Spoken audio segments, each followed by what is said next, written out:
Hey Board Gamers, BJ from Board Game Gumbo here, back in the Gumbo pot. This time an unboxing of a game from Thing 12 Games that I told you about years ago. Well, I've finally gotten a copy of the upgraded version. This is a new version, basically a redesign of their original little small box game. It's called SEALS of Cthulhu. Let's get right to that Game Toppers LLC table and see what came out.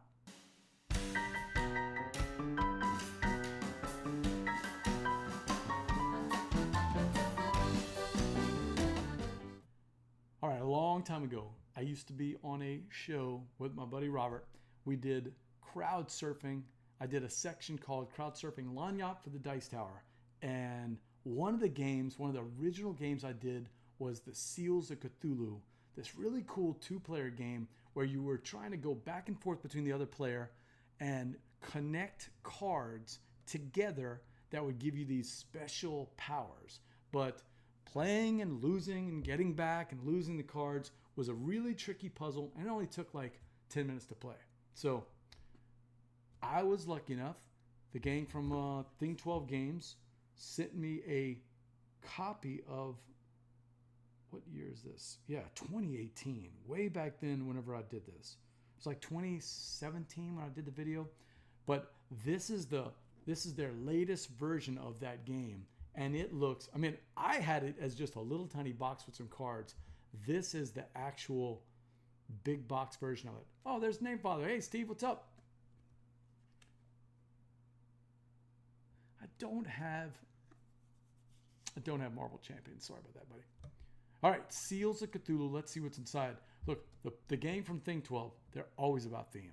They play a lot of other games. I think they're also into RPGs, so they want the big thematic stuff. And this is what we have here. It looks like a book, a library book. It's got the chain going all the way around it. It even has this really looks, I like the way it looks on video. It even looks more like a book than it does in my hand.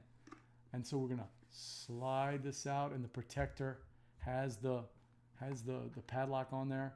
On the back, it's got this, everything's all about the theme here. You're in terrible danger. Unauthorized access prohibited. So it's telling us to stay away. But we're going to dive into this box anyway. All right, Steve, we have been warned. Faites attention. We have been warned. Run for your lives. I don't even know how to open this box. Oh, Thing 12, you're killing me. Must be some kind of magnet. It is. It's some kind of magnet. Okay, let's take a look. What is it about magnets in board game boxes that is just... oh, there's something about it. Just gets me excited. So this one is... did you hear that? Oh, I love that. Okay. It's a seal, right?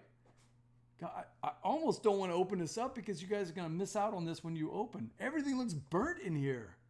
It's like heat got to it. Oh, this is so wicked. Before you do anything else, Steve, read this.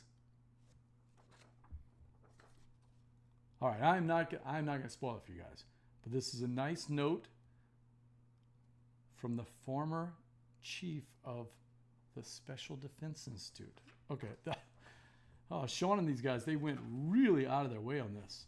I'm telling you, it was just, Steve, I don't know if you remember that video I did with the Seals of Cthulhu. It was just a little like 18 card game, but now they've done it up. They've done it up. So everything is. It's like a small box version of those Fort Circle games where you get all kind of stuff inside that adds to the thematics of it. Oh, look, I'm bouncing the box around. That's exactly what this is. All these little small touches here. Lots of notes. Oh, there's a grim looking fellow. Trespassers fuel fear of land grab. There's a lot to go through here. Okay, we finally got to the rule book, which they call the Field Observation Report. Okay, I'm assuming this report. Yeah, so it's got the contents. It's got what's happened so far, how to set the game up, the gameplay. Yeah, remember I told you that you're trying to match up the cards, and there's the two sides of the cards that are trying to get match up. Okay, how to play.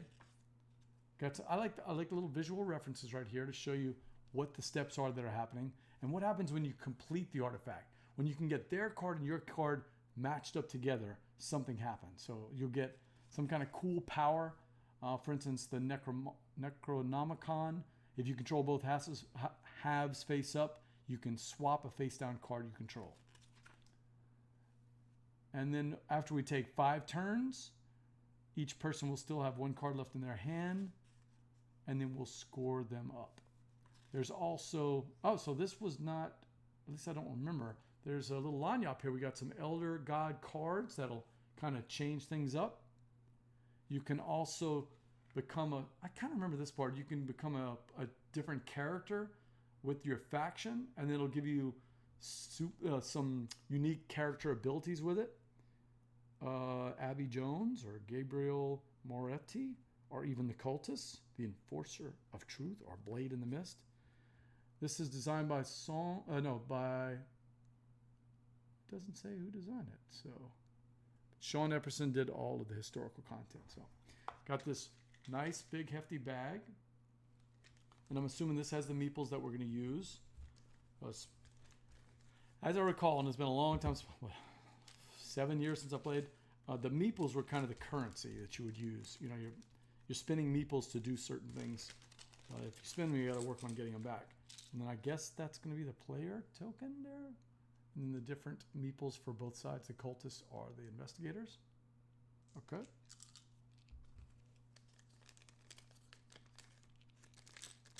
Very, very thematic. Little talk about some of their next games that are coming out.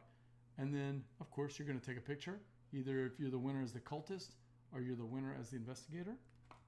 And, of course, the cards. The cards were big tarot sized or similar size to tarot. I remember that from the original game. And there was a reason. It's because you have not only these individual character cards, and look at that. Oh man, that's some scary art. So with all the implications on there, you need a lot of room to do that between the artwork itself and the different character abilities, but also the player cards. So we've got these different player cards with all the different strength on them, and each of these have a number of important things. So you've got power on them, but you also have to have this 1/2 of the artifact that's going to be on the other side. For instance, if both cards are played and you control it, now you control that actual artifact. So, oh man, that looks really good on the screen too. I know that Sean would be happy the way that looks. Yeah, that's good. Okay. You could check out my video that's still up. It's still up on our YouTube page for the Seals of Cthulhu. My understanding is that's still how the game is played with those cards. Now, of course, this box has, I may not have gone into all of the lanyap because that was during the project and the project hadn't come out yet. So they may have added some things since then or done some tweaks. But as you can see, there is a lot to this game. Even though it's a small box card game, these cards are very thick, very well made. They will last a long time. And then of course you got the meeples that are going to play as you're trying to get the different cards. All right, so that's everything you get in this the Seals of Cthulhu. This is the edition from Think 12 Games that I've been waiting a long time to see, and the production is fantastic. It's absolutely fantastic. It's a fairly easy game to teach, fairly easy game to play. There is a lot of replayability because of the different factions that you got. And also, you can play one side or you can play the other. But, it's a Cthulhu-style game, so not everybody's going to be into that theme. But it's really kind of a dueling game between two people. So if that's something that's interesting to you, you should check this out. I'll try to get when Jared gets back in town, I'll get him to try to stream this. But until next time, laissez les bon temps rouler.